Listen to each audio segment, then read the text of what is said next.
is Lisa from Mobile Tech Review, and today we're going to look at the Microsoft Surface Pro, Microsoft's second piece of PC hardware and their first full Intel Core i5 tablet. Really neat product here, certainly an engineering feat. 10.6-inch display, full HD, half an inch thick, so still pretty thin. Looks a lot like the Surface RT, but unlike RT, this one actually runs full Windows apps.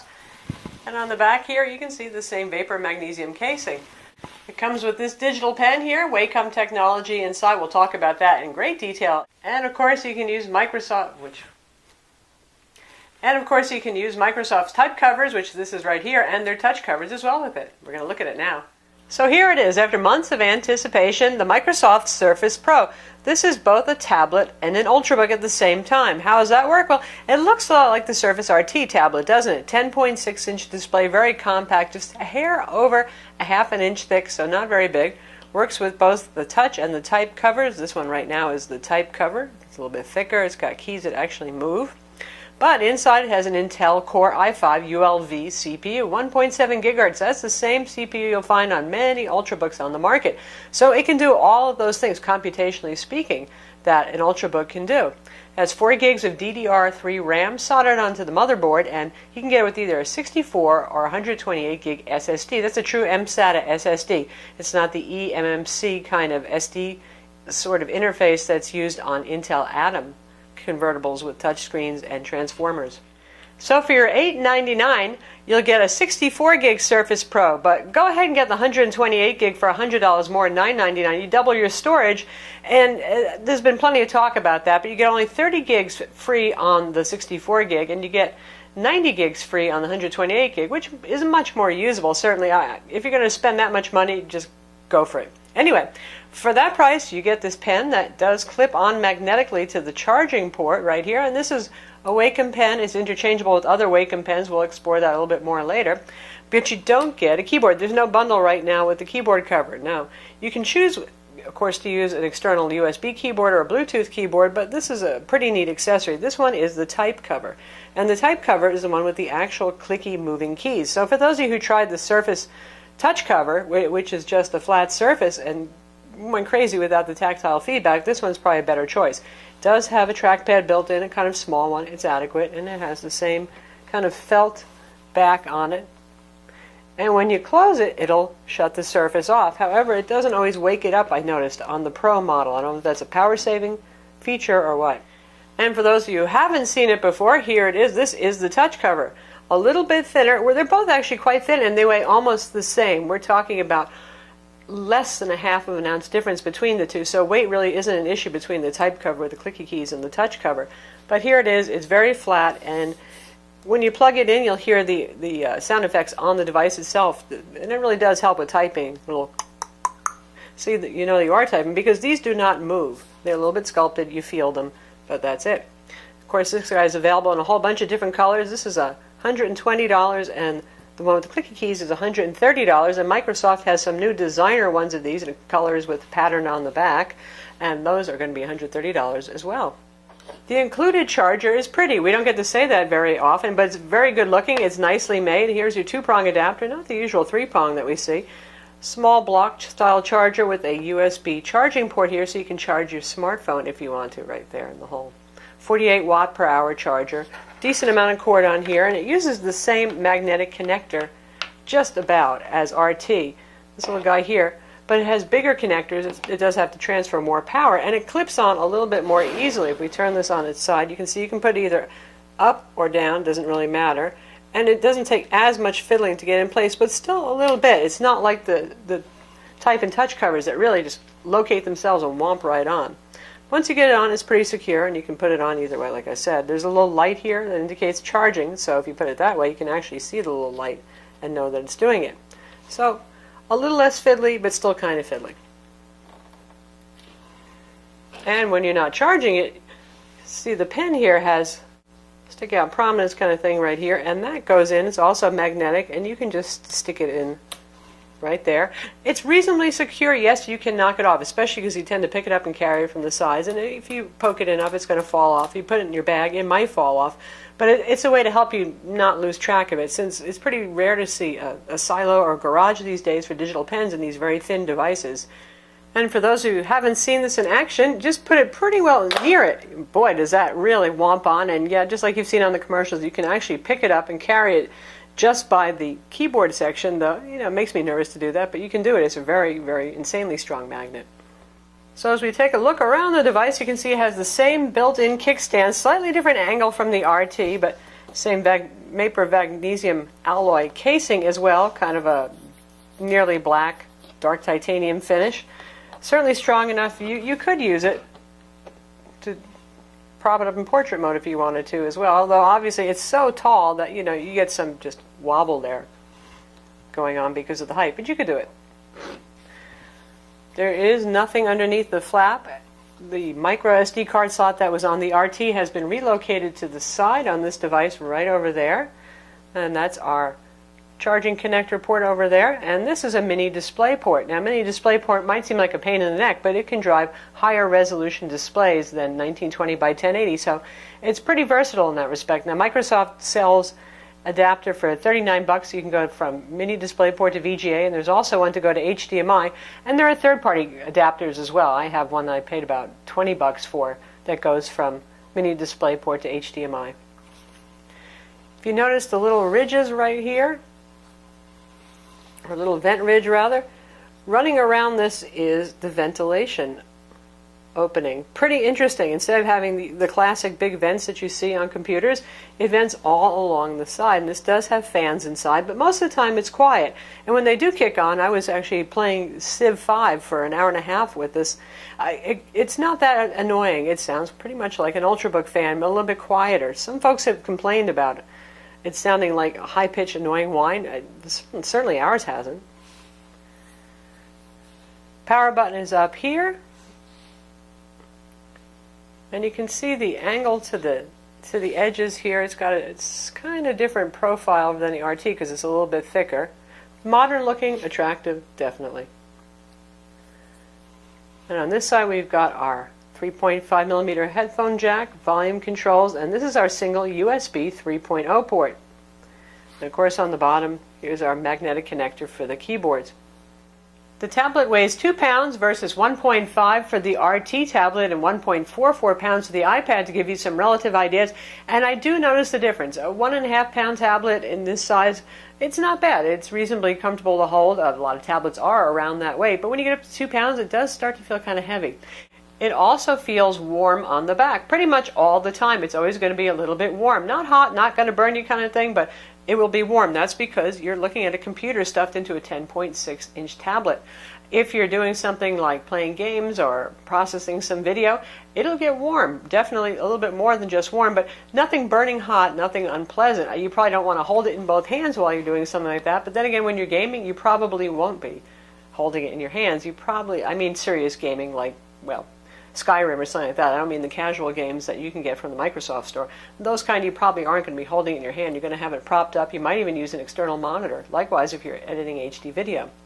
But it's not a cool product, literally cool to cold product like the RT tablet or like Intel Atom Windows 8 tablets. The display is full 1080p, capacitive 10 points of multi-touch plus the active digitizer with the included EMR pen. Beautiful looking screen, very nice. I compared to my Sony Vaio Duo 11, that one has a little bit richer colors, I'd say, but other than that, certainly a lovely looking display. Multi-touch works beautifully on it. No complaints there. Desktop looks pretty enough. And here you can see how much detail that you can actually see on the background here.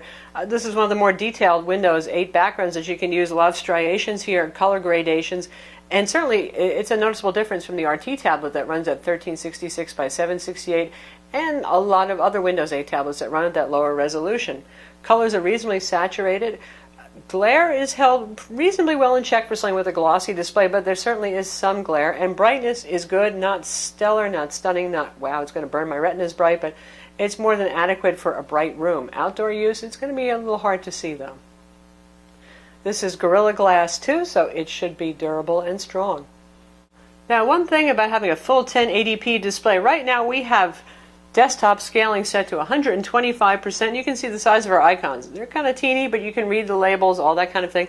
Microsoft ships it at 150% zoom, which makes it visually equivalent to 1366 by 768 anyway. So that gets to, well, how good are your eyes and what is it you're looking for in a tablet? That's a lot of resolution to cram in here given the way Windows handles scaling in desktop mode. It's obviously just fine when you get right here because it handles all the scaling for you. If you have good eyes, you're going to love that 1080p. If you do a lot of HD video watching, you're also going to love it. If most of the time you're just doing productivity stuff like word processing and all that, or if you're older and your eyes aren't so good, you might end up spending most of your time in 150% scaling mode. Now, keep in mind also when you're playing some games, you may have to set scaling back to 100%. Some apps actually honor whatever the scaling setting is in Windows, and some don't. Like Photoshop doesn't, for example. Everything is going to look teeny tiny no matter what you set your scaling to. But World of Warcraft, you're better off starting out with 100%, just 100% zoom, normal zoom on the desktop instead of something scaled. You might see some strange behavior. Now, here's an interesting thing while we're talking about resolutions and scaling. This one over here is the Surface Pro. This one over here is the RT tablet. Now, we're using IE10 from the Metro Live Tile UI, which runs in full screen mode. And you can actually see a little bit more of a web page on the RT. Go figure, it's just the way scaling is handled. And while we have these two side by side, you can see that really it would be hard to tell which one is which. They look just about identical. Other than some of the ports moving around and the thickness of the devices, they are really nearly dead ringers for each other. If we turn sideways, you can see. Now we have them sideways, and you can see that Pro is a little bit thicker, but other than that, you're looking at something very similar. The Surface Pro scores 4657 on PC Mark 7, and that's pretty much par for the course for an Intel Core i5 ULV Ultrabook. And you can see our Windows Experience Index here on a scale of 1 to 9.9. Calculations per second, which is processor, is 6.9. Memory is 5.9. Graphics for desktop performance, 5.6, 3D gaming graphics, 6.4, and primary hard disk, 8.1, which is usually what we see for an SSD drive. So certainly capable and powerful. And all that horsepower and performance, which really is good enough to play certainly casual games, even some less demanding current games, like I've been playing Civ 5, as I mentioned. We're going to talk a little bit more in gaming in detail. Productivity applications, Adobe Photoshop, all those things, they are a go on this. So it makes it a little bit of a confusing beast, doesn't it? It looks like a tablet, acts like a tablet. It's only 10.6 inches. That's really quite an engineering marvel to get all of that in here and get adequate cooling and all that stuff going on as well. But it also means that it's a little bit neither here nor there. It's really lovely as a tablet, but at 2 pounds it's a bit heavy and it gets warm. And with battery life hovering around 4.5 to 5 hours for us, it doesn't last as long as a mobile OS tablet. Obviously, you can do a lot more, to be fair, on that front, but there are Intel Atom Windows 8 tablets too that are not as powerful, but they can do all the same stuff. They're running full Windows 8 as well, and they last 8 hours on a charge, so there's that. But when you use it as a laptop with this kind of thing, this isn't bad if you're using the type cover. The touch cover for serious typists, not so much. It's great for typing casual, quick emails, entering URLs, that kind of thing, but the type cover is definitely better for typing. It's still in a 10.6-inch frame. It is fairly compact. It's not as comfy as using something with a laptop design. So that's why reviewers have been saying it's not the perfect laptop and it's not the perfect tablet. It's a little heavy for a tablet. It's not the ideal ergonomics for a laptop. Now, of course, you can do things like use a Bluetooth external keyboard with this, plug in an HDMI monitor, turn this guy into an actual workstation on your desk. So I'm not saying it's bad. It's just different. For those of you who don't mind 2 pounds of weight, and really that's not so bad. There are convertibles out there that weigh 3 to 3.5 pounds, so hey, still 2 pounds isn't that bad. What does this offer you? Digital note-taking with the included pen. You graphic artists, you can draw on this. Now, some folks might want a bigger screen to draw on. 12.1 used to be kind of the standard for Windows tablets for graphic artists, but now we're seeing a lot of 11.6s. 10.6 I still find pretty usable for drawing, but so it certainly has its appeal there, and it makes a lot of sense as a tablet form factor, and as particularly a Windows tablet, because you can use all those graphic apps, and you can use OneNote and Windows Journal and all those applications with it. And as we talk about those products that actually compete with the Surface Pro, this is the HP Envy X2. Looks like a laptop, feels like a laptop, beautiful aluminum casing, 11.6 inch. This runs on an Intel Atom 1.8 gigahertz dual core, Windows 8 32-bit versus 64-bit on the Pro. This guy is not as smart. However, it's a lot more like a laptop when it's docked, and for those of you who really need a good keyboard and long battery life, the HP stands out. So As we open it up and look inside, you can see the difference. This guy looks like a laptop, but you release the hinge and the 1.5-pound tablet comes out a lot thinner, lighter, easier to hold. But this is not going to play Civ 5. This will do Photoshop. It's going to take longer to launch Photoshop, but it won't be so bad once it runs. You're not going to be doing HD video editing on this. I would not want to use this for software development. It's just not that smart a product. And this sells for $750, so it's not that cheap either. $750 to $850, depending on where you look, honestly. But with the keyboard dock, the Envy runs for about 11 and a half hours on a charge. Whoa, that's a lot more than 4.5 to 5. So if your needs are light, this could make more sense. You do mostly just MS Office, web browsing, that kind of thing. And now we have it next to the Sony Vaio Duo 11. This is probably the most popular Windows convertible tablet, Windows 8 convertible. 11.6 inches, so it's bigger. It's also almost 3 pounds, so it's going to be heavier. But this guy has a built-in keyboard, so you don't have to do the flip cover thing. So when you open it up, here it is as a convertible with a built-in keyboard. Not the world's greatest built-in keyboard, though. Pretty tiny. You can see, not huge, even though it's 11.6 inches and there is more room. What's different about the Sony, though, is it has a lot of ports. It's much more like an Ultrabook in that respect. You get a full-size SD card slot. You get VGA. You get HDMI. You get an Ethernet port. And you get 2 USB ports right here. So, for those of you who are looking for something that's an all-around laptop replacement, a convertible may make more sense because you do get things like, well, a lot more ports. Battery life on the Sony, also not really great. But you can get a clip-on battery for the Sony that does extend battery life. And lastly, we have it with the Acer Iconia W700, also a full-core i5 Windows 8 64-bit tablet that weighs 2 pounds. This guy's made of a single piece of aluminum for the back here, also has Gorilla Glass too, also full 1080, but it's 11.6 inches, so you can see that it's going to be bigger.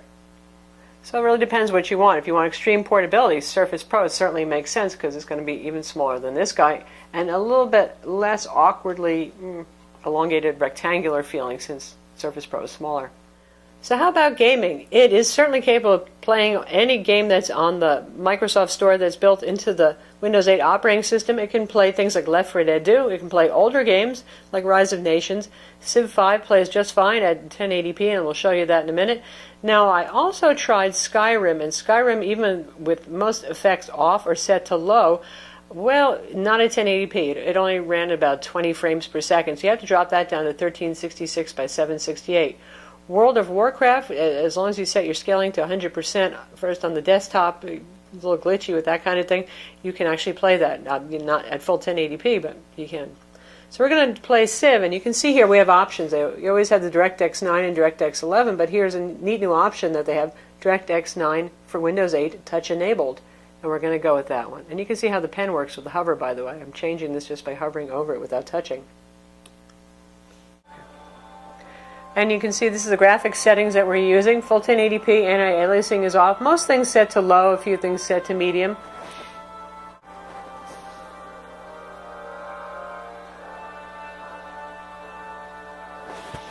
So now we're inside the game, and this is a game that I played for about an hour and a half, so it's pretty well along. I've got 4 cities here. I've already gotten a fight with Rome. Works well. We have Fraps running here, but Fraps seems to be going a little bit wonky and crazy on this, so I wouldn't trust it in this case. It generally plays very smoothly and looks good. We can do things like zoom in like that, and you can use the keyboard and all those controls as well.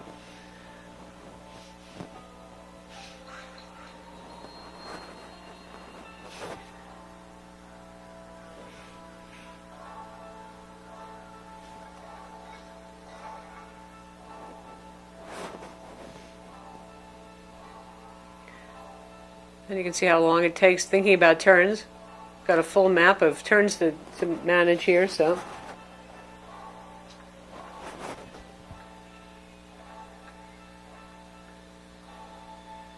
Certainly very playable.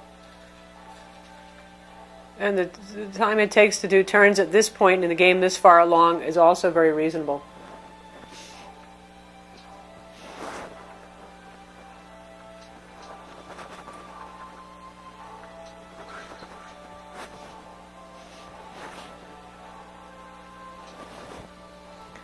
So that's Civ 5.